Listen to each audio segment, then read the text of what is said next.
नमस्कार। हमारे खास कार्यक्रम डॉक्टर्स स्पीक में आप सभी का स्वागत है। दर्शकों, त्वचा और बाल ये दो किसी भी व्यक्ति के आकर्षण का पहला केंद्र होते हैं। हम त्वचा और अपने बालों का भरपूर ध्यान भी रखते हैं, लेकिन कई बार हमें कई प्रकार की समस्याओं का सामना भी करना पड़ता है। आज इस अंक में हम बात करने जा रहे हैं त्वचा और बालों के विषय में। आपके मन में यदि कोई प्रश्न हो अपनी त्वचा और अपने बालों को लेकर, तो आप हमसे बात कर सकते हैं, लेकिन उसके लिए आपको हमारा टोल फ्री नंबर पता होना चाहिए। तो मैं आपको बता दूं, हमारा टोल फ्री नंबर है 1800-233-9418 1800-233-9418। हम अपनी बातचीत शुरू करें उससे पहले मैं आपका परिचय करा दूं हमारे आज के विशेषज्ञ से। हमारे आज के विशेषज्ञ हैं जानी मानी स्किन रोग विशेषज्ञ, त्वचा रोग विशेषज्ञ डॉक्टर गरिमा शर्मा जी, जो कि असिस्टेंट प्रोफेसर हैं skin department, government medical college Raipur से। डॉक्टर गरिमा, मैं आपका स्टूडियो में स्वागत करती हूँ। बातचीत को शुरू करते हुए सबसे पहले तो मैं आपसे ये जानना चाहती हूँ कि एक सामान्य इंसान को कई प्रकार की समस्या होती है बालों से रिलेटेड और अपनी त्वचा से संबंधित। ऐसी कौन कौन सी समस्या है जो आम तौर पर ज़्यादातर देखने को मिलती है? अगर हम ज़्यादा सी की बात करें तो अभी हमारे कॉलेज में ओपीडी में जो मोस्टली पेशेंट आ रहे हैं वो फंगल इन्फेक्शन के साथ आ रहे हैं। अभी आप देख ही रहे हैं कि मौसम अभी भी गर्मी है। हाँ। थोड़ा भी हम बाहर जाते हैं, चलते फिरते हैं तो पसीना आने लगता है, और इन पसीने की वजह से ही अपना फंगस इन्फेक्शन स्टार्ट होता है, और इसी के पेशेंट अभी मैक्सिमम हमारे पास आ रहे हैं। बिल्कुल, ये फंगल इन्फेक्शन जिसे हम सामान्य भाषा में दांत के नाम से भी जानते हैं, तो क्या ये मैं आपको रोकना चाहूँगी, हमारे कॉलर जुड़ गए हैं, पहले उनका प्रश्न ले लेते हैं। हेलो। अरे हमारे बाल ऑटोमेटिक आधा झड़ गया है, और वो कैसे होगा, क्या है, समझ में नहीं आता किस वजह से। देखिए, अगर बाल झड़ने के वैसे तो बहुत से कारण हैं, लेकिन अगर हम एज वाइज देखते हैं, है ना, जैसे कि कोई बढ़ती उम्र के बच्चे हैं तो उन पे हम मेनली देखते हैं कि उनका खान पान या उनमें कोई न्यूट्रिशनल डेफिशिएंसी तो नहीं है। जैसे आप देख रहे हो यंग एज के बच्चे आ रहे हैं, उन्हें भी अभी हेयर लॉस हो रहा है, बाल झड़ रहे हैं। तो उनमें हम देखते हैं कि जैसे बहुत सारे विटामिन, जैसे विटामिन B12, विटामिन D, इनकी कमी तो नहीं है। इसके साथ साथ थायराइड की प्रॉब्लम बहुत कॉमनली मिलती है, खासकर फीमेल्स में, लेडीज में थायराइड की शिकायत बहुत कॉमनली मिलती है। तो हम उनका खाली पेट में थायराइड का टेस्ट कराते हैं, उनका हीमोग्लोबिन चेक करते हैं, क्योंकि खून की कमी सबसे कॉमन है बाल झड़ने के, इन सब के कारण बाल झड़ते हैं। और अगर हम जैसे अब जेंट्स की बात करें या दूसरे और कारणों की बात करें तो 2-3 महीना पहले उनको कोई तेज बुखार या कोई भी बीमारी, डेंगू, मलेरिया, टाइफॉइड, कोरोना, कोई भी ऐसी बीमारी जिसमें किसी चीज़ की दवा चली हो, या किसी भी प्रकार का मेंटल टेंशन, कोई मानसिक उनको तकलीफ हुई हो, घर में कुछ हुआ हो, तो इसके वजह से भी जब हमारा बॉडी स्ट्रेस में जाता है, हमारा माइंड स्ट्रेस में जाता है, तो हमारे बालों के सेल्स भी स्ट्रेस में जाते हैं, और वो 2-3 महीने के बाद फिर झड़ते हैं। बिल्कुल, तो ये भी हमें ध्यान रखना पड़ता है। अगला प्रश्न मैं आपसे पूछूं, लेकिन उसके पहले मैं अपने दर्शकों से कहना चाहूँगी कि अपना प्रश्न पूछते समय आप अपनी टीवी का वॉल्यूम ज़रा कम रखें ताकि आपकी आवाज़ हम तक स्पष्ट रूप से पहुँच सके। हमारे एक और कॉलर हमारे पास जुड़ गए हैं, उनका भी कॉल लेते हैं। हेलो। हेलो। हाँ जी, आप अपना नाम। डॉक्टर साहब, और आपको हार्दिक बधाई। जी जी, आपको भी। अपना नाम मेरा बताएं। सवाल यह था डॉक्टर साहब से, हाँ जी, कि आजकल अधिकांश देखने में मिल रहा है कि मेरा तो स्वयं का बाल झड़ भी रहा है और पक भी रहा है, और बच्चों का भी बाल बहुत जल्दी, जी, बच्चों का भी बाल बहुत जल्दी पकने व झड़ने लगता है। इसका मुख्य कारण क्या है और इसका निदान क्या है? बिल्कुल, हालांकि आपने आधा उत्तर तो अभी दिया है। बाल झड़ने का आपने बताया, लेकिन समय से पहले बाल सफ़ेद होने का जो कारण है उस पर भी मैं चाहूँगी थोड़ा प्रकाश डालें। जी, अगर हम समय की बात करें तो हम जो कट ऑफ एज है वो हम 32 ईयर्स मानते हैं। 32 ईयर्स के पहले अगर बाल सफ़ेद हो रहे हैं तो हाँ, इसे हम समय से पहले सफ़ेद होने में ही गिनते हैं, लेकिन उसके बाद अगर आ रहे हैं तो हम उसे एक जनरल एजिंग का प्रोसेस ही मानते हैं। तो अगर हमारे पास बच्चे आ रहे हैं जिनकी उम्र 30 साल से कम है और उनके बाल पहले समय से पहले सफ़ेद हो रहे हैं, तो उसमें मुख्यतः जैसे मैंने आपको बताया, सबसे पहले तो न्यूट्रिशन कि उनके आहार, उनमें उनके बॉडी में कुछ विटामिन्स की, हीमोग्लोबिन की जिसमें आयरन है, कुछ इंपॉर्टेंट एलिमेंट्स जैसे आयरन, जिंक, कैल्शियम, इनकी कमी तो नहीं है, इनका हम एक टेस्ट ज़रूर कराते हैं। इसके अलावा हम आजकल बच्चों में भी मानसिक प्रॉब्लम शुरू हो गई है, वो भी आजकल काफ़ी स्ट्रेस रहते हैं, दूसरे बच्चों से कंपेयर करके या पढ़ाई को लेके, सोशल मीडिया को लेके आजकल बच्चे भी बहुत स्ट्रेस में रहते हैं, तो हम उनके काउंसलिंग भी करते हैं। तनाव के कारण भी बाल बहुत जल्दी सफ़ेद होते हैं। इसके अलावा और भी जैसे कारण हैं, उसके लिए फिर हम कुछ टेस्ट भी कराते हैं पेशेंट्स का, और जिसमें ब्लड टेस्ट आते हैं, और उसके बाद जो भी कमी उनमें पाई जाती है उसके हिसाब से उनके आहार में या फिर टैबलेट सप्लीमेंट्स के फॉर्म में ट्रीटमेंट स्टार्ट करते हैं। ऐसे कौन कौन से सामान्य आहार हमें अपने चीज़ें अपने आहार में शामिल करनी चाहिए जिससे हमारे बाल जो हैं वो स्वस्थ रहें? देखिए, बॉडी में, शरीर में ना केवल सिर्फ बाल या स्किन की बात नहीं कर रहे, शरीर में जो भी डैमेज होता है वो मेनली फ्री रेडिकल्स इनके वजह से होता है। तो ये जो फ्री रेडिकल्स हैं, इनको बॉडी में कम करने के लिए हमें एंटीऑक्सीडेंट लेने चाहिए। अच्छा। ठीक है, आपने सेब देखा होगा, सेब को अगर हम काट के रख देंगे वो थोड़ी देर में काला पड़ जाएगा, तो वो ऑक्सीडेशन रिएक्शन हो गया। उस रिएक्शन को हमें कम करना है। इसके लिए हमारे खाने में एंटीऑक्सीडेंट जैसे कि vitamin A, vitamin C, vitamin E, ये 3 विटामिन ज़रूर होने चाहिए। इसके अलावा ओमेगा 3 फैटी एसिड जो हमारे अलसी के सीड्स में होते हैं, तो वो हम लेने के लिए कहते हैं। अगर नॉन वेजिटेरियन है तो फिश ऑयल लेने को हम कहते हैं। जी डॉक्टर साहब, आपको रोकना चाहेंगे, हमारे एक कॉलर जुड़ गए हैं, उनका प्रश्न लेते हैं। हेलो।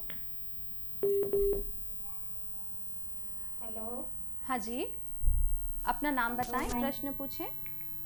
निधि यादव। जी विधि जी, आप अपना प्रश्न पूछिए।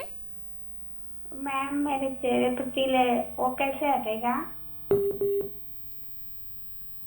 अगर हम तिल की बात करते हैं तो देखिए, सामान्य लोग के लिए तो हर एक काला दाना तिल के समान ही होता है, लेकिन हमें पहले देख के उसे कंफर्म करना होता है।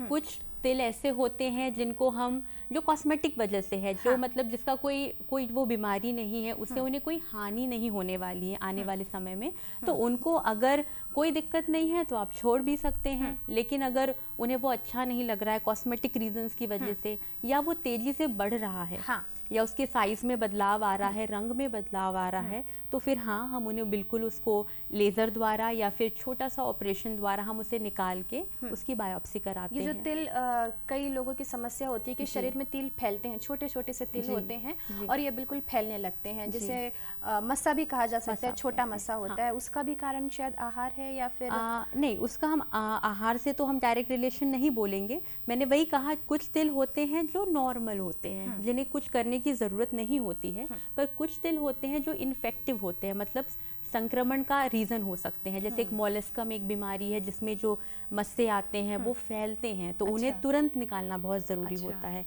बाकी जो काले तिल कॉस्मेटिक जैसे आपके हैं, है ना, तो वैसे वाले तिल को अगर पेशेंट चाहते हैं, मरीज चाहता है, तो हम लेज़र द्वारा उसे निकाल लेते हैं। डॉक्टर साहब, हमारे एक और कॉलर जुड़ गए हैं, उनका भी प्रश्न लेते हैं। हेलो। हाँ जी, अपना नाम बताइए और आप अपना प्रश्न पूछिए। भगत राम पटेल बोल रहा हूँ, भुटको बिलासपुर छत्तीसगढ़ से। जी भगत जी, प्रश्न पूछिए। साहिबा को मेरे तरफ से नमस्कार है जी। मेरा एक सवाल है कि मेरे भाई, अभी उनका उम्र है 35 साल, और 15 साल था तभी से उनका पूरा बाल जो है झड़ गया था। कुछ कभी कभी आता है, उसके बाद पुनः झड़ जाता है, अच्छे से उग नहीं पा रहा है, मुंह पूरे चिकने टाइप का है। तो क्या वो बाल किस कारण से झड़ा, क्या उगने का संभावना है कि नहीं है, इनके बारे में जानना चाहते हैं। भगत जी, ये आपकी बात से ये लग रहा है, अगर वो एरिया, मतलब जो बाल वाला एरिया है, अगर वो पूरा चिकना हो गया है एकदम अचानक से, तो हो सकता है संभवतः वो एलोपेशिया एरियाटा करके एक दिक्कत होती है, वो हो सकता है। हालांकि कंफर्म करने के लिए मुझे पेशेंट देखना पड़ेगा, उन्हें देखना पड़ेगा। आप बिल्कुल अपने पास के स्किन के डॉक्टर को ज़रूर दिखाएं उन्हें। और जो एलोपेशिया एरियाटा है वो एक ऐसी दिक्कत है जैसे शुगर और बीपी की होती है, अंदरूनी दिक्कत की वजह से बाल झड़ जाते हैं। और जो एरिया है, जो हमारे सर का एरिया है वो बिल्कुल चिकना हो जाता है। तो उसके लिए बहुत जल्द से जल्द हमें बीमारी को कंफर्म करा के उसका ट्रीटमेंट स्टार्ट करना चाहिए। और बिल्कुल ट्रीटमेंट संभव है और पूरी तरह से उनके बाल वापस आने के चांस हैं। तो आप अपने पास के स्किन के डॉक्टर को दिखा के एक बार कंफर्म करा लीजिए और ट्रीटमेंट स्टार्ट करेंगे। मैं दाद पर वापस आना चाहूँगी। दाद जो है क्या ये फैलता है? हाँ जी, दाद जिसे हम फंगल इन्फेक्शन कहते हैं, टीनिया इन्फेक्शन कहते हैं, वो आपस में घर के सदस्य के बीच फैलता है। अच्छा। इसलिए हम कहते हैं कि जिनको भी दाद हैं ट्रीटमेंट तो उन्हें स्टार्ट करना ही है, लेकिन जो उनके पर्सनल प्रोडक्ट होते हैं, मतलब कि रोज के उनके तौलिए हो गए, साबुन हो गए, उनके कपड़े हो गए, उन सबको उन्हें अलग रखना है। वो उनको किसी के साथ बांट नहीं सकते हैं, शेयर नहीं कर सकते हैं। इवन जो घर में हम कपड़े डुबोते हैं धोने के लिए, वो भी हम मरीज को कहते हैं आप अपने कपड़े अलग डुबाएं। मतलब बाकी स्वस्थ व्यक्तियों के साथ उनके कपड़ों को ना डुबाया जाए, बिल्कुल अलग से उन कपड़ों को धो करके सुखाया जाए। बहुत सारे कॉस्मेटिक प्रोडक्ट मार्केट में आज उपलब्ध हैं। कैसे हम ये पता लगा सकते हैं कि ये कॉस्मेटिक प्रोडक्ट हमारी त्वचा के लिए बेहतर होगा? देखिए, हर इंसान की त्वचा अलग होती है। किसी की स्किन ऑयली है, किसी की ड्राई है, किसी की कॉम्बिनेशन है, ऑयली भी है, ड्राई भी है। तो आपको आपकी त्वचा समझते हुए ही प्रोडक्ट्स यूज़ करने हैं। तो अगर हम जेल, लोशन, सिरम, इसमें भी हम कंफ्यूज हो जाते हैं। तो अगर आपकी स्किन ऑयली है, तेली है, बहुत जल्दी आप जाते हैं और स्किन में ऑयल आ जाता है, तेल आ जाता है, तो आपको जेल बेस, जिसमें ऑयल की मात्रा बहुत कम होती है, आपको जेल बेस्ड प्रोडक्ट्स यूज़ करने चाहिए। और उसी तरह अगर आपकी ड्राई स्किन है तो आपको ऑयल बेस्ड, जिसमें थोड़ा सा मॉइस्चराइजिंग लोशन मिक्स होता है, ऐसे प्रोडक्ट्स यूज़ करने चाहिए। और कोई भी नया प्रोडक्ट अगर आप यूज़ करते हैं तो उसको आप पहले टेस्ट कर लीजिए, आजमा लीजिए। आप थोड़ा सा प्रोडक्ट लेके अपने कान के पीछे लगा सकते हैं, उसको आप 24 घंटा 48 घंटा का समय दीजिए, और अगर वहाँ पे कोई रिएक्शन नहीं हो रहा है तो वो प्रोडक्ट सेफ है आपके लिए। बिल्कुल। इसके अलावा कुछ केमिकल्स हैं जो हमें अवॉइड करने चाहिए, जैसे पैराबेन हो गया है। ये आजकल वैसे भी अलाउ नहीं होते हैं प्रोडक्ट्स में रखना, लेकिन फिर भी आप इसको चेक कर सकते हैं। जी। मेरा अगला प्रश्न आपसे ये है डॉक्टर साहिबा कि आजकल बहुत सारे एडवांस्ड ट्रीटमेंट शुरू हो गए हैं। सर्जरी का, कॉस्मेटिक सर्जरी का भी उपयोग किया जाता है। बालों को भी वापस उगाने के लिए हेयर ट्रांसप्लांट किया जाता है। तो ये कितना सुरक्षित है? कि देखिए, हेयर ट्रांसप्लांट बहुत सुरक्षित है, इससे डरने वाली कोई बात नहीं है। बट इम्पॉर्टेंट ये है कि ये किन के लिए है। मतलब इवन कुछ लोग थोड़े से ही बाल झड़ने में या किसी और कारण, जैसे अभी हमने बात की एक मरीज से, उनसे बात करके मुझे लगा कि उन्हें एलोपेशिया एरियाटा है, तो वो पेशेंट वो आइडियल कैंडिडेट नहीं है जिनका ट्रांसप्लांट हो सकता है। अच्छा। उनके पहले जड़ को हमें ठीक करना पड़ेगा। अच्छा। हमने वापस से वहाँ ट्रांसप्लांट कर दिया और वापस से बाल झड़ जाएंगे। हाँ। तो हमें अपना पहले आइडियल कैंडिडेट देखना होता है। हालांकि वो डॉक्टर का काम है, लेकिन मरीज को भी इसकी जानकारी होनी चाहिए कि हम करा सकते हैं या नहीं करा सकते हैं। बिल्कुल। हमारी बीमारी शायद दवाई से ही ठीक हो सकती है, तो हमें ट्रांसप्लांट कराने की जरूरत नहीं। बिल्कुल। डॉक्टर साहिबा, कई बार ऐसा होता है कि त्वचा जो है बहुत ज़्यादा रूखी हो जाती है, बाल अचानक से बहुत तेज़ी से झड़ने लगते हैं, तो इसका कारण क्या होता है? इसका कारण क्या ये है कि किसी बीमारी के चलते जो हमने हाई डोज दवाइयाँ ली हैं उसका असर है, या फिर बीमारी के कारण जो हमारी रोग प्रतिरोधक क्षमता कम हो गई है, शारीरिक कमजोरी आ गई है, उसके कारण हमारी त्वचा खराब हो रही है या फिर बाल झड़ रहे हैं? ऐसा क्यों होता है? जी, अगर हमारे पास जैसे मरीज आते हैं ड्राई स्किन, सूखी त्वचा से या बाल झड़ने की वजह से, तो अभी जैसे मैंने आपको बताया कि हम पूछते हैं कि 2-3 महीने पहले आपको कोई तेज बुखार या डेंगू, मलेरिया, टाइफॉइड, कोविड, कुछ इस तरह से कुछ रिलेटेड बीमारियां थी, या इसके लिए या किसी भी चीज़ के लिए उन्होंने दवाई ली क्या? जी बिल्कुल, इसका असर पड़ता है। जैसे मैंने बताया कि कोई भी बीमारी जब हमें होती है उसके 2-3 महीने बाद हमारे बाल झड़ते हैं, जो नॉर्मल है, क्योंकि बॉडी और माइंड जब स्ट्रेस में जाता है, हमारे बाल भी स्ट्रेस में जाते हैं, जो 2-3 महीने बाद झड़ते हैं। लेकिन दवाई की अगर हम बात करें तो हाँ, कुछ दवाइयाँ होती हैं जिनसे भी बाल का झड़ना और बढ़ जाता है और तेजी से होता है, लेकिन उनका असर तभी तक रहेगा जब तक हमारे शरीर में वो दवाई की मात्रा मौजूद है। धीरे धीरे वो दवाई की मात्रा भी हमारे शरीर से निकल जाती है कुछ महीनों बाद, और अपने आप सारी चीज़ें वापस आ जाती हैं, ठीक होने लगती है। लेकिन हम सप्लीमेंट्स साथ में देते हैं मरीज को, क्योंकि हाँ। देखिए जब भी हमें बीमारी होती है या हम दवाई लेते हैं तो हमारे खाने की इच्छा चली जाती है, हमारी भूख मिट जाती है। तो जब हमें भूख ही नहीं लगेगी तो हम आहार क्या, हम अच्छी आहार की तो बात छोड़िए, हम आहार ही नहीं ले पाते हैं प्रॉपर तरीके से। तो उस केस में कुछ मल्टीविटामिन का सप्लीमेंट लेना या फिर फ्रूट्स या फिर फ्रूट जूस ऐड करना, ये बिल्कुल उपयुक्त रहेगा। हमारे कॉलर जुड़ गए हैं, उनका भी प्रश्न लेते हैं। हेलो। हेलो। हाँ जी, आप अपना नाम बताएं और प्रश्न पूछें। हेलो। हेलो, आपकी आवाज हम तक स्पष्ट आ रही है, आप अपना नाम बताकर प्रश्न पूछ सकते हैं। मोतीदास संबलपुर। जी जी मोती जी, आप अपना प्रश्न पूछिए। शरीर भर दाद हो गए है, कैसे भागी?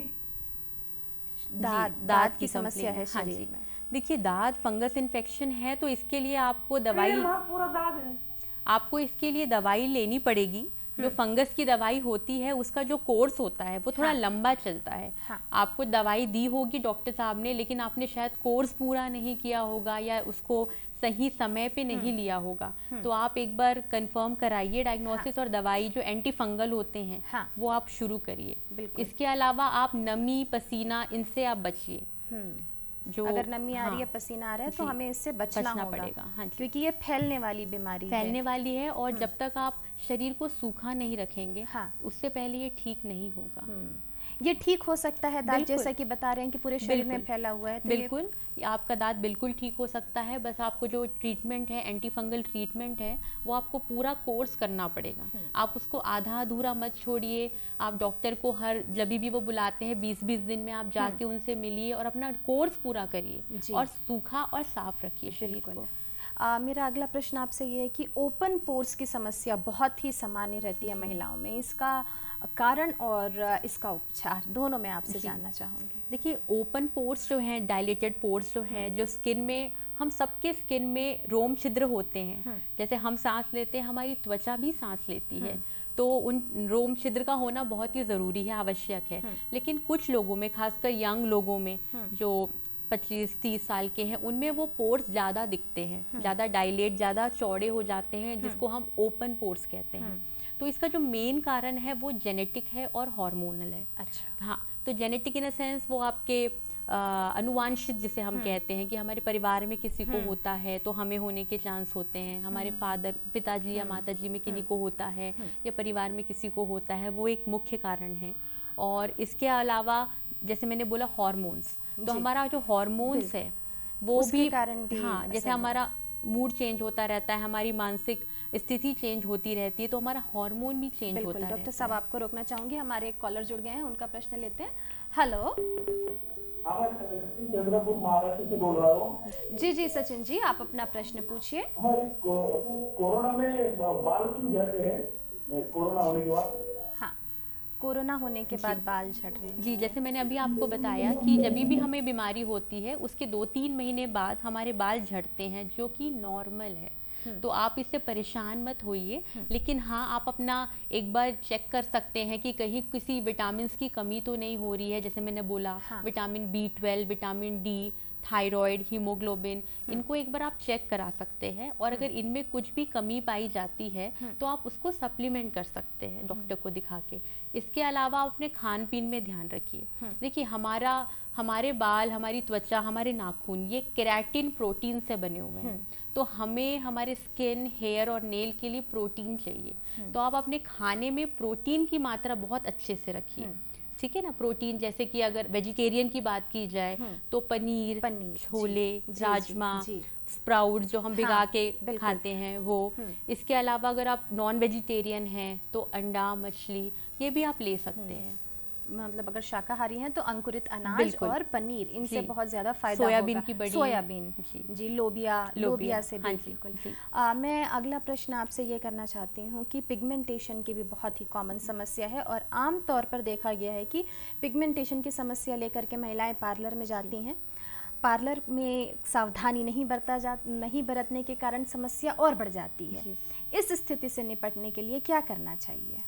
देखिए, पहले तो अगर हम बचाव की बात करें कि हमें पिगमेंटेशन से कैसे बचना है। अगेन पिगमेंटेशन बहुत ही कारण से हो सकते हैं, जैसे यंग एज के बच्चे हैं उनको मुहासे होते हैं 13-14 साल या 15-16 साल में, और मुहासे जब ठीक होते हैं तो वो एक दाग छोड़ देते हैं, तो वो एक काला दाग है। उसी तरह डिलीवरी के बाद या प्रेगनेंसी के समय झाई आ जाती है, या मेनोपॉज के बाद झाई आ जाती है, तो वो भी एक तरह का पिगमेंटेशन है। मैं उसी तरह रोकना चाहूंगी, माफ करें, हमारे एक कॉलर जुड़ गए, पहले उनका प्रश्न लेते हैं। हेलो हेलो, हाँ जी, आप अपना नाम बताएं, प्रश्न पूछें। राकेश नवागढ़। जी जी राकेश जी, आप अपना प्रश्न पूछिए। शरीर में पूरा सिवला हो गया है, चर्म रोग। चर्म रोग, फिर इस दवाई इलाज के लिए दवाई का नाम बताएं ताकि हम याद करके उस दवाई का खरीदी मेडिकल से करके उसका उपचार कर लें।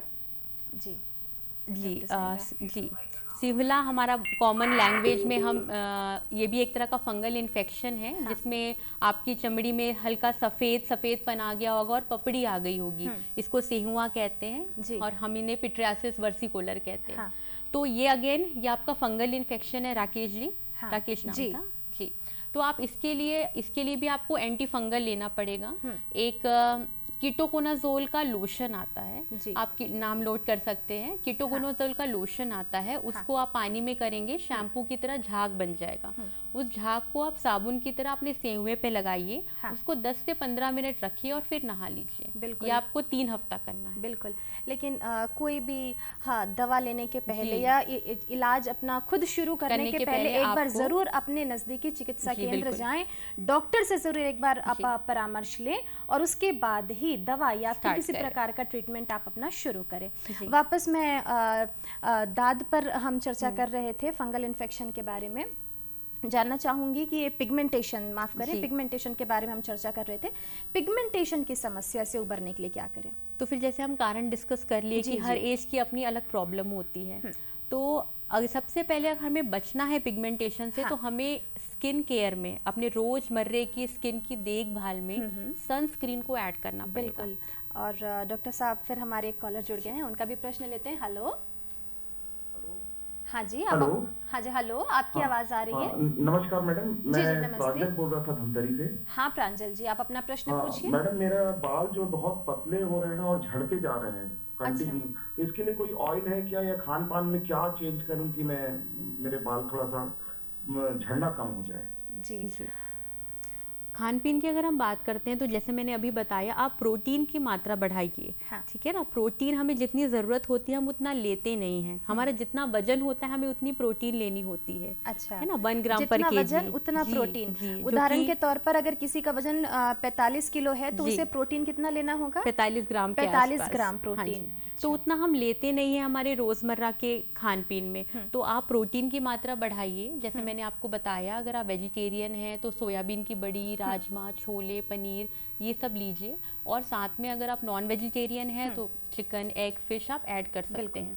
इसके अलावा आपके बाल अगर पतले हो रहे हैं और झड़ रहे हैं तो हो सकता है ये आपका जेनेटिक प्रॉब्लम हो, कि आपके पापा साइड या आपके नाना मामा साइड भी इस तरह से आपके बाल झड़ना हो रहा हो। तो अगेन इसके लिए जो आपकी जो दवाइयाँ हैं वो आप एक बार अपने पास के स्किन विशेषज्ञ से मिलके कंफर्म करा के दवाई शुरू कर सकते हैं। और समय रहते ही अगर आप दवाई शुरू कर लेते हैं तो आप गंजेपन से बच सकते हैं। तो मेरे ख्याल से बिल्कुल जल्दी से जल्दी आपको ट्रीटमेंट स्टार्ट करना चाहिए। कहा जा सकता है कि सबसे पहले तनाव हमें छोड़ना होगा, हमें अपने आहार पे ध्यान देना होगा और भरपूर नींद लेनी होगी। ये 3 चीज, टेंशन फ्री और स्वस्थ आहार बहुत ज़रूरी। डॉक्टर साहिबा, प्रश्न तो बहुत सारे हैं लेकिन समय हमारे पास कम है, घड़ी ने हमें इशारा कर दिया है। आप अपना कीमती वक्त निकाल कर यहाँ आई, इसलिए आपका बहुत बहुत धन्यवाद। दर्शकों, हम उम्मीद करते हैं कि आपको हमारा आज का कार्यक्रम पसंद आया होगा और डॉक्टर साहिबा ने जो सलाह दी है आप ज़रूर उस पर अमल करिए। अभी के लिए बस इतना ही। हमारी पूरी टीम को दीजिए आज्ञा। नमस्कार।